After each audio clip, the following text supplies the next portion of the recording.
Pending బిల్లులు చెల్లించాలని సర్పంచులు రోడెక్కారు. తెలంగాణ సర్పంచుల సంఘం జాయింట్ యాక్షన్ కమిటీ ఆధ్వర్యంలో అసెంబ్లీ ఎదుట నిరసన నిర్వహించారు.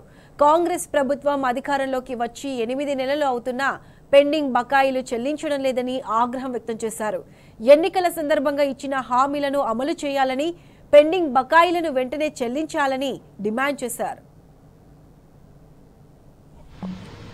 గ్రామ పంచాయతీలో పనిచేసిన సర్పంచుల 2019 నుంచి 24 వరకు గ్రామాల్లో అభివృద్ధి పనులు చేసిన సర్పంచుల పెండింగ్ బిల్లులు ఇవ్వాలని ప్రభుత్వానికి 10 సార్లు మొరపెట్టుకున్న మా బాధ వినిపించుకోకుండా ఉన్నది. కాబట్టి ఈ రోజు అసెంబ్లీ గాంధీజీకి వినతి పత్రం అందజేసేందుకు విచ్చేసినాం. కాబట్టి ఈ ప్రభుత్వం అధికారంలోకి వచ్చి 8 నెలలు దాటిన మా గోడు వినిపించుకోకుండా చేస్తుంది.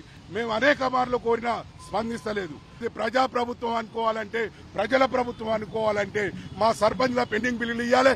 ఈ బిల్లులు ఇవ్వకుండా ఎన్నికలు పెట్టినట్టయితే మేము గ్రామాల్లో కూడా ఎన్నికలు జరగకుండా మేము అడ్డుకుంటాం. ప్రజాప్రతినిధులను కూడా అడ్డుకుంటేందుకు మేము సిద్దమవుతామని ప్రభుత్వానికి తెలియజేస్తున్నాం. రేవంత్ రెడ్డి గారు, బట్టి విక్రమార్క గారు, సీతక్క గారు అనేక మార్లు కూడా మీ పెండింగ్ బిల్స్ ఇచ్చిన తర్వాతనే ఎన్నికలు పోతామన్నారు. గత 9 నెలల నుంచి ఎలాంటి బిల్లు ఇవ్వకపోవడం దురదృష్టకరం. ముఖ్యమంత్రి వారు అదేవిధంగా మా పంచాయతీరాజ్ మినిస్టర్ సీతక్క గారు వాళ్ళు రాజకీయంలోకి ఎలక్షన్ లో భాగంగా సర్పంచులపై వేధింపులు జరుగుతున్నాయి, వాళ్ళ బిల్లులు వస్తలేవని మా మీద కపట ప్రేమ చూపెట్టి వారు అధికారంలో వచ్చిన తర్వాత మా బిల్లులపై వాళ్ళు మాట్లాడకపోవడం చాలా సిగ్గుచేటు. సర్పంచులు అందరం మా ఫ్యామిలీ కుటుంబాలతో సహా రోడెక్కి ప్రభుత్వంపై మేము నిరసనలు అదేవిధంగా శాంతియుతంగా చేస్తామని తెలియజేసుకుంటున్నాం.